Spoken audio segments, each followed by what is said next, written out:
What's up YouTube, Mike here again, and I wanted to do not a review, but a preview and my thoughts of the Microsoft Surface 3. Now we've all seen this in the news. It was announced earlier this week, and I gotta say, I think, and I hope for Microsoft's sake, I think this is gonna be a home run. So far this looks like an awesome device. This is really what the Surface should have been from the beginning. I think it's a win-win, especially when you compare it to the other stuff out there. And a lot of people, they'll say, well, you can't compare it to the iPad because it's apple to oranges, and I totally disagree with that. I believe that's a true statement with the Surface Pro 3, because really the Surface Pro model is a iPad, or I should say it is a laptop that looks like a tablet. I mean, it's a laptop first. So that really is kind of a stupid comparison to compare a laptop to a tablet. However, with the Surface 3, this really is a tablet first, and so it's free game. I mean, I think you should compare this to the iPad, and my thoughts are, at least initially, that having my hands on it, I think it's going to be more bang for your buck and a better choice over the iPad. But really, the Surface is a tablet that can act as a PC. Like I said, whereas the Surface Pro really is a PC that can act as a tablet, but this really is a tablet first. I'm going to go through some of the tech specs. Again, you've probably seen the Microsoft commercials on YouTube, but I mean, the size of this thing, it's about 10.5 by 7.36. It's about 8.7 millimeters thick. It only weighs a pound, 1.37 pounds. Again, of course, obviously the iPad Air 2 is a little bit thinner, a little bit lighter, but not much. And I actually went into Best Buy because they've got display models of this, and it looks exactly like the Surface Pro. Like, I kind of had to take a second look, double takes, to say, hey, is this the Surface or the Surface Pro? Actually, of course, everything's wired down in Best Buy with their little security thing, so I had to pull the cord as far as I could so I could kind of set it beside the Surface 3 just because I wanted to see the difference. But really, the display, it's between the Surface Pro size and the Surface 2. But again, this is a tablet that can act as a PC. It runs full Windows 8.1, so Windows RT is a thing of the past. It's gone. Like I said, the weight, 1.37 pounds, and picking this up in the store, it is extremely light. I was impressed.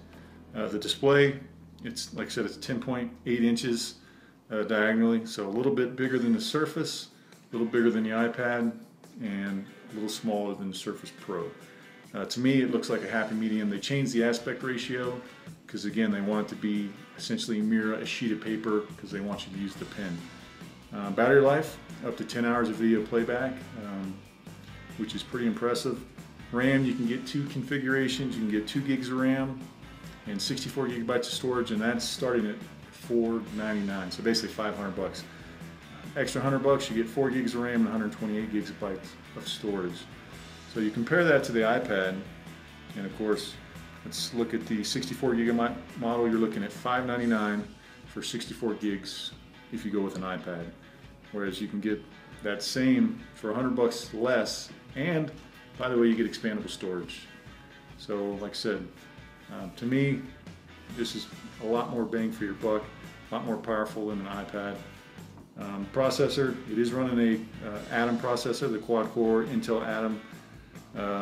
It says 2 megabyte cache, you got 1.6 gigahertz, but it's got this boost technology or burst technology that takes you up to 2.4 gigahertz temporarily. Pretty impressive. Got your Bluetooth 4.0, your Wi-Fi 802.11, and the ports. This is where, in my opinion, you're far more better off going with this over an iPad just due to the ports. You get a full-size USB 3.0, none of that USB-C crap that works with none of your peripherals. It's got a mini display port, a micro SD card reader, a micro USB charging port. The cool thing about this micro USB charging port is if you get the adapter, it also works as a full USB port. So you can actually use it for data transfer as well. Of course, it's got a headset jack, and that's pretty much it for ports. But of course, with the iPad, you get a lightning adapter, and that's it. Like I said, the software is running Windows 8.1. You do get a 1-year subscription of Office 365 Personal, and of course they're going to throw in a terabyte of OneDrive cloud storage for a year, which is pretty good. It's got a 3.5 megapixel in the front, 8 megapixel in the rear. Again, I'm not a fan of necessarily using tablet cameras for pictures and whatnot, just because it's kind of big and awkward. But it's not a bad camera. Like I said, plenty for what you need. But again, the big thing of this is the ports. And of course, you see in all the commercials and the pictures, it's got the type cover keyboard, which is a great keyboard, and the Surface Pen. But the downside is, and everybody's going to complain about this, is these are not included. Now, I kind of agree with Microsoft on not bundling the keyboard with it, but the pen, I mean, to me that's a fail on Microsoft. I think they're making a mistake there.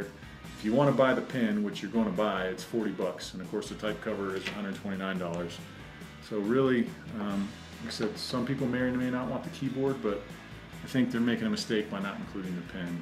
And Microsoft's reasoning, I saw in an interview, of course, they've got multiple color pens now, multiple color keyboards, and I think that's just kind of a cop-out on Microsoft. I mean, really, I go to Best Buy, they should have all the colors in stock. It should be a bundle. They're like, all right, what color pen you want, what color keyboard, and voila, you're done.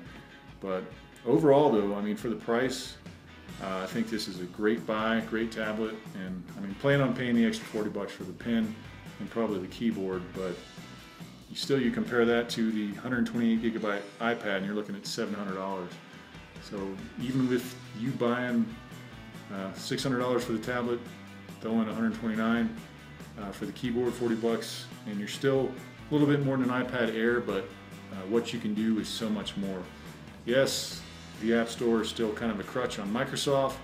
The iOS App Store, Apple App Store, I mean, of course, they've got more apps than anyone, but you can't run programs on an iPad, but you can run, there's millions and millions of programs out there that you can run on this Surface. So again, battery's great. Portability, I think they hit the nail on the head for the size. And I personally think it's going to be a home run for Microsoft. We'll see. I mean, I'd love to get my hands on this. This comes out May 5th. I don't know if I can afford it, but I'd love to get my hands on one to review this and do a side-by-side comparison of the iPad, really.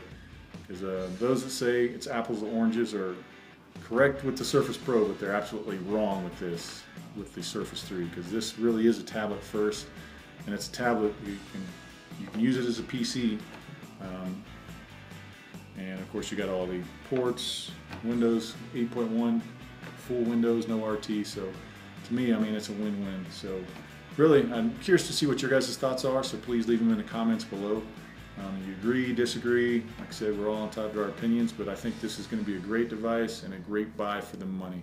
So with that, as always, please give it a thumbs up and subscribe.